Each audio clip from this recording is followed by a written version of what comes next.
दूसरी बात जो मैं आपसे कहना चाहता हूं वो मैं ये कहना चाहता हूं कि हिंदुस्तान के सवाल हमारे हजारों साल के पैदा किए हुए सवाल, उन्हें हम एक दिन में नहीं तोड़ सकते। कोई उपाय नहीं है उन्हें एक दिन में तोड़ देने का, और उन्हें एक दिन में तोड़ने की कोशिश में सिर्फ यही हो सकता है कि हम और सवाल पैदा कर लें। हिंदुस्तान की कठिनाइयां एक दिन की नहीं है, 5000 साल का पूरा इतिहास हिंदुस्तान की कठिनाइयों का इतिहास। हिंदुस्तान की जड़ें 5000 साल से पीड़ित, रुग्ण और विकृत हो गई। अगर कोई आदमी चाहे कि नहीं एक दिन में बदलने की जल्दबाजी दिखाए तो वो जल्दबाज आदमी जड़ों को सुधार पाए इसकी संभावना कम है, जड़ों को मिटा डाले, तोड़ डाले इसकी संभावना ज्यादा है। हिंदुस्तान की आने वाली युवा पीढ़ी को यह भी समझ लेना चाहिए कि सवाल जितने पुराने होते हैं उतने धीरज से उनके साथ मुकाबला करना पड़ता है। लेकिन क्रांतिकारी कभी भी धैर्यवान नहीं होता, क्रांतिकारी अधैर्यवान होता है। वो बहुत शीघ्रता से कुछ करना चाहता है, इसकी बिना फिक्र किए कि कुछ चीजें शीघ्रता से की ही नहीं जा सकती। एक बच्चा मां के पेट में 9 महीने लेता है, तब मैच्योर होता है, तब वो जन्म लेता है। जल्दी की और अगर 5 महीने में गर्भपात कर लिया तो बच्चा तो मरेगा ही, मां भी मर सकती है। हिंदुस्तान में मुझे ऐसा लगता है कि हमारी समस्याएं पुरानी हैं और हमारे हल करने की जल्दी बहुत अधैर्यपूर्ण है। हम प्रत्येक चीज को आज हल करना चाहते हैं जो कि नहीं हल हो सकती। अगर हिंदुस्तान को ठीक से प्रौढ़ता पानी हो और बुद्धिमत्ता पानी हो तो अपनी समस्याओं की गहराई और ये भी समझ लेनी चाहिए कि वो वक्त लंबा लेंगी, वो जल्दी नहीं तोड़ी जा सकती।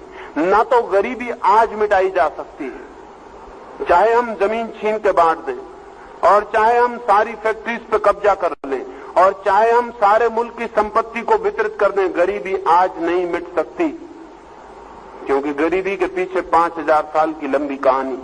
ये गरीबी 5000 साल की गरीबी। इस गरीबी को जो आज मिटाने की कोशिश करेगा, मैं मानता हूं वो मुल्क को और भी गरीब हालत में छोड़ जाएगा, क्योंकि इस गरीबी को जल्दी में मिटाने की कोशिश उस इंतजाम को भी तोड़ सकती है जो इंतजाम इस मुल्क को थोड़ी बहुत संपत्ति दे रहा है। लेकिन हम बहुत जल्दी में भरे, हमारा जवान चाहता है सब आज हल हो जाए, हर आदमी को आज नौकरी मिल जाए। ये नहीं हो सकता। नेता मुल्क के बेईमान हैं, वो झूठे आश्वासन दिए चले जाते हैं। वो आश्वासन दिए चले जाते हैं कि नहीं ये हो जाएगा, ये जल्दी हो जाएगा, ये जल्दी हो सकेगा कि सबको नौकरी मिल जाए। ये नहीं हो सकेगा। इस मुल्क में सबको नौकरी नहीं मिल सकती। नहीं मिल सकती इसलिए कि इस मुल्क के पास उतना काम नहीं है जितने लोग। नहीं मिल सकती इसलिए कि इस मुल्क के पास जितने लोगों को हमने शिक्षित कर लिया है उतना भी काम नहीं है, और जितने लोगों को हम शिक्षित कर रहे हैं उनके लिए भविष्य में कोई काम नहीं होगा। लेकिन ये मजबूरी है और ये हम सबकी मजबूरी है।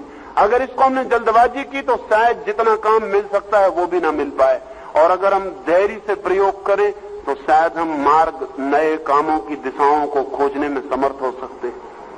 असल में हिंदुस्तान के जवान को पुराने किस्म के काम मांगने की बात छोड़ देनी चाहिए अगर हिंदुस्तान की समस्याओं को हल करना हो।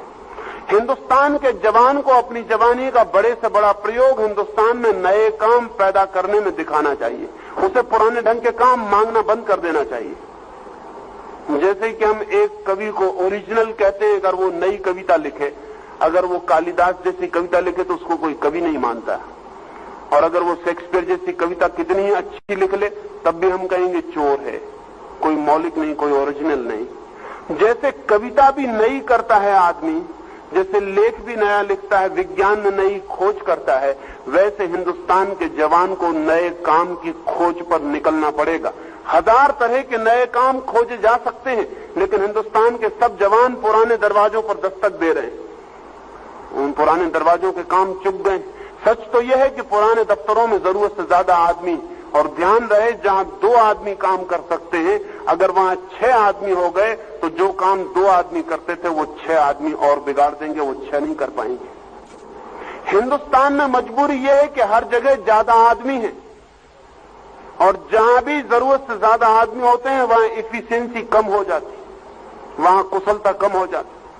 अंग्रेज जिन दफ्तरों में 1 क्लर्क से काम चला रहे थे वहां आज 10 क्लर्क है, और अंग्रेज का 1 क्लर्क जितना काम कर रहा था उतने 10 क्लर्क नहीं कर रहे हैं। असल में 10 क्लर्क कर ही नहीं सकते उतना काम, एक जितना काम कर सकता है वो 10 नहीं कर सकते। अगर एक के लायक ही काम है तो 10 सिर्फ उसको बिगाड़ने वाले सिद्ध होंगे, और इस तरह काम को फैलाएंगे कि वो 10 के योग्य मालूम होने लगे, और काम इस बात ही फैलता हुआ दिखाई पड़ेगा लेकिन होता हुआ दिखाई नहीं पड़ेगा। हिंदुस्तान की पूरी नौकरशाही काम को फैलाने का काम कर रही, काम को हल करने का काम नहीं कर रही, क्योंकि काम जितना फैलता है उतनी जगह बनती है, लेकिन ये जगह बोगस, इनसे कोई मुल्क को उत्पादन और मुल्क को नई दिशाएं नहीं मिलती। लेकिन क्या वजह है कि हिंदुस्तान में हम नए काम न खोज सके? कितने नए काम अधूरे पड़े हैं जो हमें पुकारते हैं, लेकिन जैसा मैंने कहा हमारी पुरानी आदतें दिक्कत देती हैं। अब हिंदुस्तान में कितने इंजीनियर हैं जो बेकार, लेकिन कोई इंजीनियर इसकी फिक्र नहीं करता कि जमीन के नीचे मकान शुरू बनाने के लिए नई योजनाएं दे। कोई इंजीनियर इस बात की फिक्र नहीं करता कि समुद्र पर पानी बनाए, समुद्र पर मकान बनाए। अब ये जान के आपको हैरानी होगी कि अभी एक अमेरिकी इंजीनियर ने, फुलर ने, समुद्र पर मकान बनाने का बहुत सस्ता सुझाव दिया है, योजना भी दी है, मकान का मॉडल भी दिया है। सीमेंट कंक्रीट के मकान जिनमें एक मकान में 20,000 आदमी रह सके, समुद्र पर तैर सकते हैं, डूबेंगे नहीं, क्योंकि वो चारों तरफ से बंद होंगे। उनके भीतर हवा का जितना वॉल्यूम होगा वही उनको समुद्र के ऊपर तैराने का कारण बन जाएगा। वो जमीन पर बनने वाले मकानों से सस्ते होंगे और जमीन को घेरेंगे नहीं। और हिंदुस्तान को तो जमीन की जरूरत है। हिंदुस्तान पर जमीन जितनी गिर जाएगी उतना भोजन मुश्किल में पड़ जाएगा। हिंदुस्तान के इंजीनियर को फिक्र करनी चाहिए कि पानी पर मकान बनाए, हवा में भी मकान बनाए जा सकते हैं। एक दूसरे ब्रिटिश इंजीनियर ने हवा में मकान बनाने का मॉडल दिया, लेकिन हिंदुस्तान के बच्चे कब इस दिशाओं में सोचेंगे?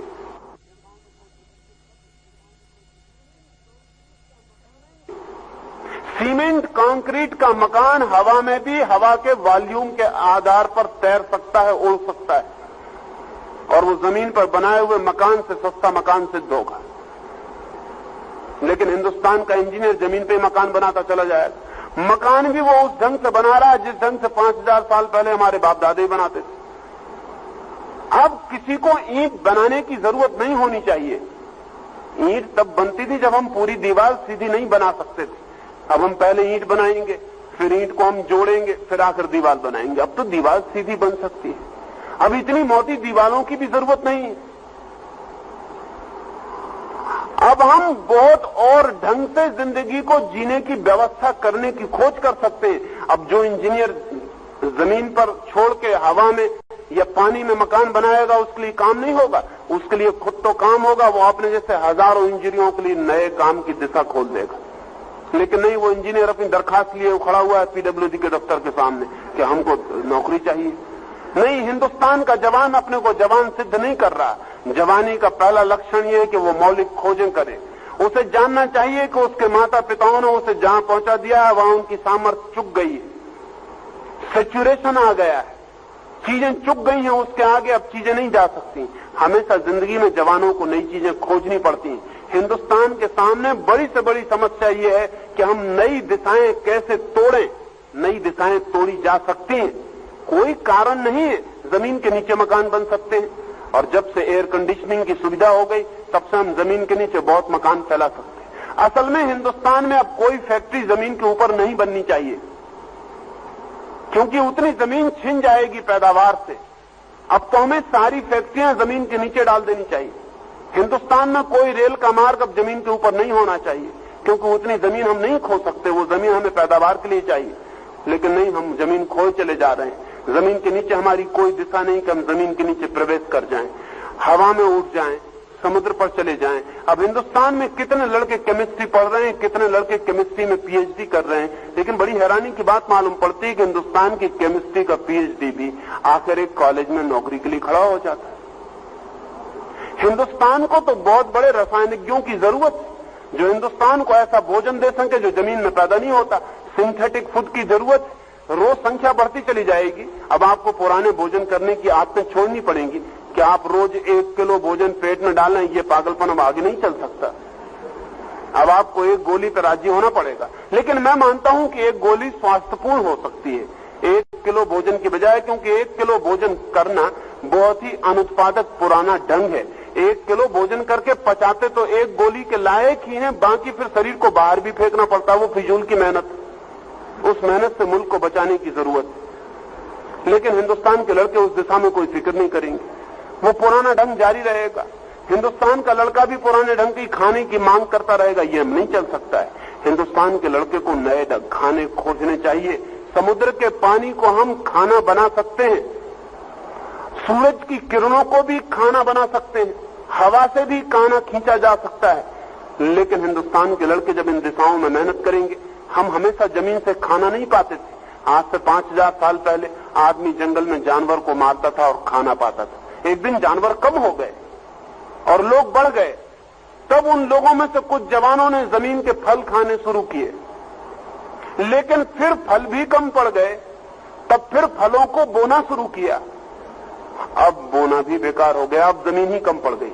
अब हमें नई दिशा में खोज करनी चाहिए। अब हमें आकाश में, पाताल में, पानी में, हवा में, सूरज की किरणों में भोजन की फिक्र करनी चाहिए। वो सारी फिक्र की जा सकती है, लेकिन हिंदुस्तान के लड़के पुराने ढांचे में ही अपने दरवाजे खटखटाए चले जाते हैं। अगर हिंदुस्तान में कोई भी लड़का ये कहता है कि मैं अनएम्प्लॉयड हूं और एम्प्लॉयमेंट नहीं खोज पाता है, तो हमें मानना चाहिए कि उसकी शिक्षा ठीक से नहीं हुई।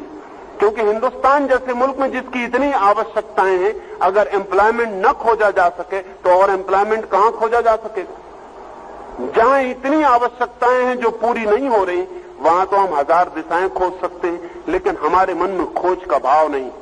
हम जिसे वैज्ञानिक कहते हैं अपने मुल्क में, वो भी ज्यादा से ज्यादा विज्ञान का विद्यार्थी होता है, वैज्ञानिक नहीं होता। वैज्ञानिक होने का मतलब ही यह है कि हम जिंदगी को नए रास्ते दें, हम जिंदगी को नई दिशाएं दें, हम जिंदगी को नए पहलू दिखाएं, हम जिंदगी को समृद्धि के नए उपाय सुझाएं।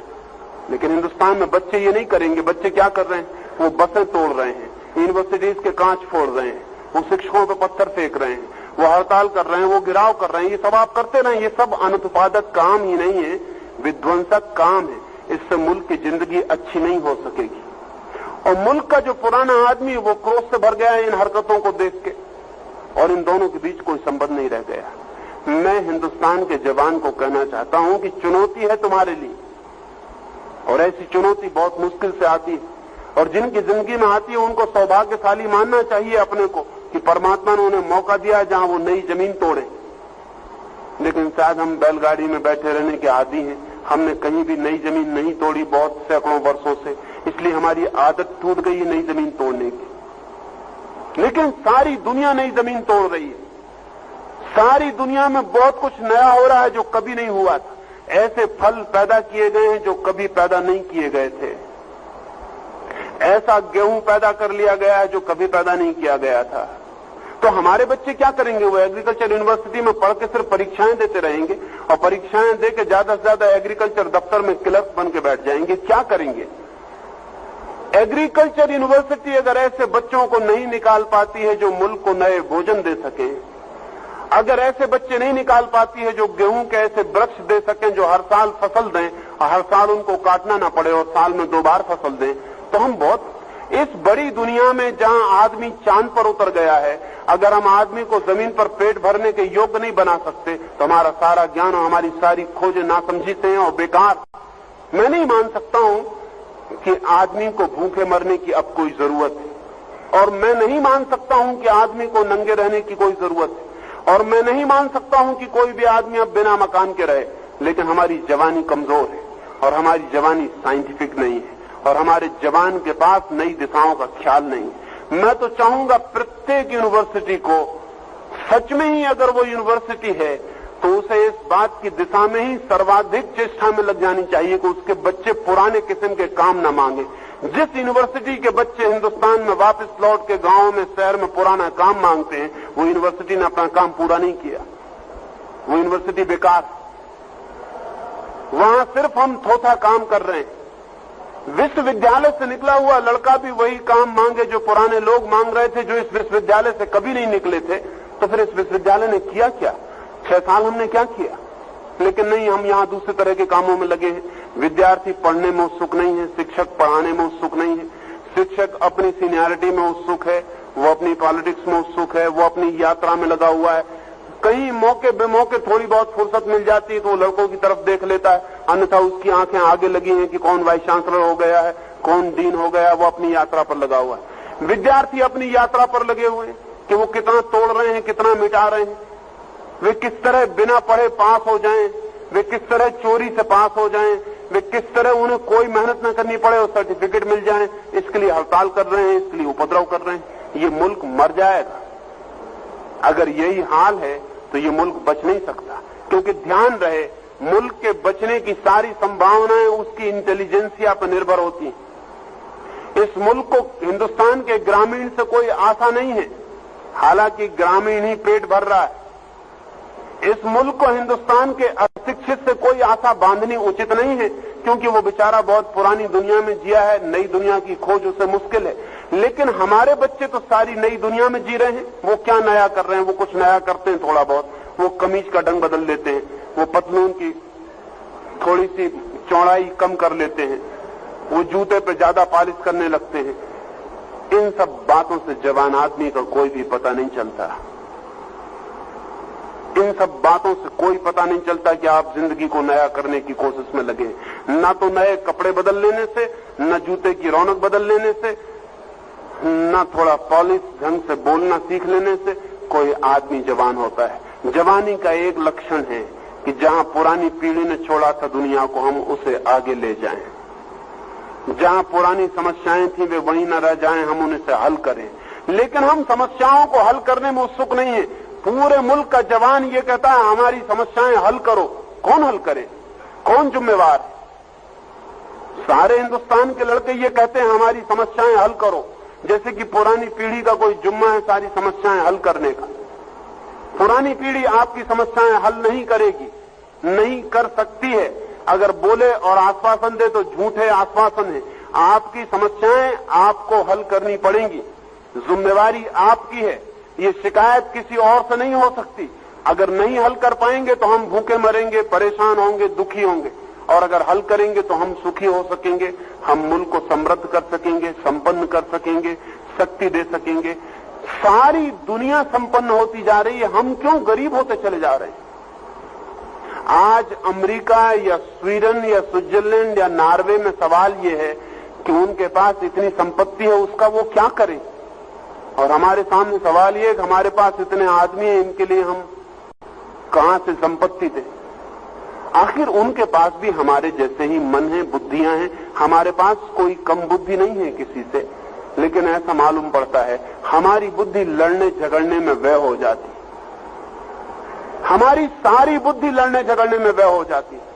हम इतने लोग यहां बैठे हुए हैं, अगर हम सब आपस में लड़ने लगे तो इस हाल की सारी ताकत नष्ट हो जाएगी। लेकिन अगर हम सारे संयुक्त होकर किसी सृजन में लग जाएं तो हम शायद कुछ बना पाएंगे। और जिन चीजों के लिए हम लड़ रहे थे वो सहयोग से निर्मित हो सकती हैं, और जिन चीजों के लिए हम लड़ रहे थे अगर लड़ते ही रहे तो वे कभी भी निर्मित न होंगी। जो निर्मित है वो भी टूट जाएगा। इस समय हिंदुस्तान को सहयोग की एक फिलसफी चाहिए, एक कोऑपरेशन की फिलसफी चाहिए। लेकिन हिंदुस्तान में जितनी फिलसफीज आज प्रचलित है, चाहे कम्युनिज्म, चाहे सोशलिज्म, और चाहे जनसंघ, और चाहे कांग्रेस, और चाहे कोई भी, वे सभी कॉन्फ्लिक्ट की फिलसफीज है।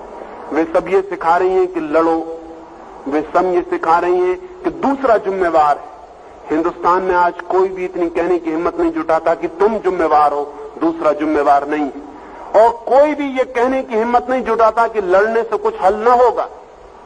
इस समय जरूरत है कि हिंदुस्तान की सारी शक्तियां पूल्ड हो जाएं।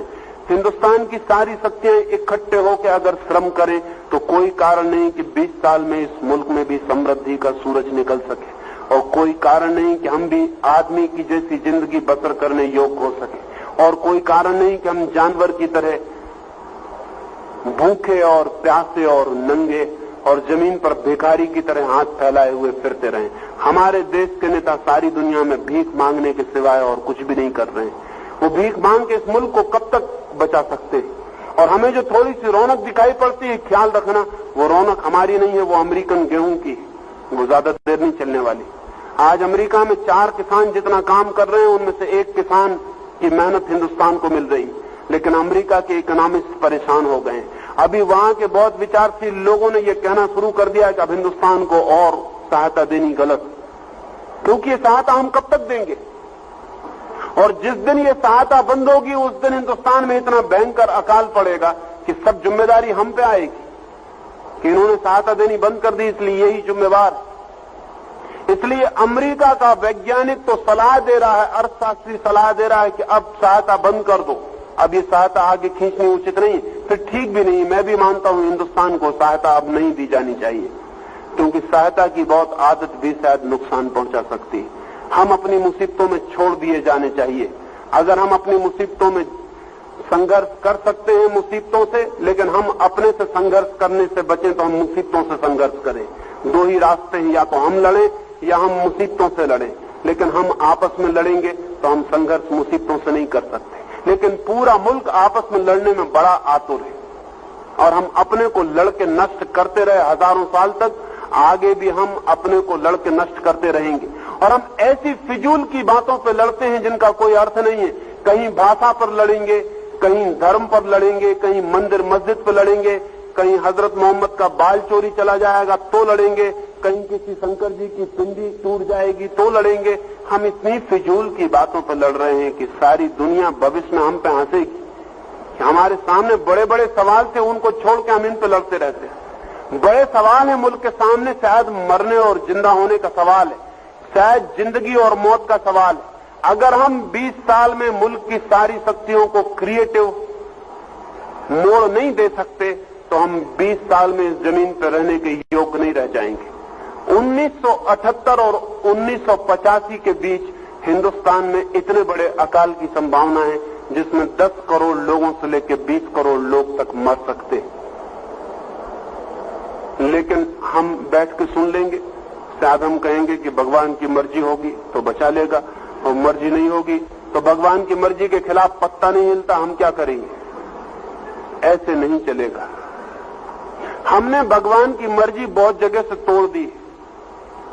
हमने जन्म दर कम कर ली, हमने बीमारियों का इलाज कर लिया है, हमने मृत्यु दर तोड़ डाली और उधर हम बच्चे पैदा किए जा रहे हैं। अभी हेल सियासी ने इथोपिया में एक अमेरिकन कमीशन बुलाया, क्योंकि इथोपिया में बहुत बीमारियां हैं और बहुत मृत्यु दर है। तो एक अमेरिकन मेडिकल कमीशन को बुलाया तो उसने जांच पड़ताल करवाई और फिर हेल सियासी को उन्होंने अपनी रिपोर्ट दी, और अपनी रिपोर्ट में उन्होंने कहा कि आपके मुल्क में जो पानी है वो रुग्ण है, और आपके मुल्क में पानी पीने का जो ढंग है वो बीमारी फैलाने वाला है, और आप गंदा पानी पीते हैं। इथोपिया में सड़कों के किनारे जो पानी भर जाता है और जानवर जिसमें घूमते रहते हैं, उस पानी को भी लोग पीने के काम में ले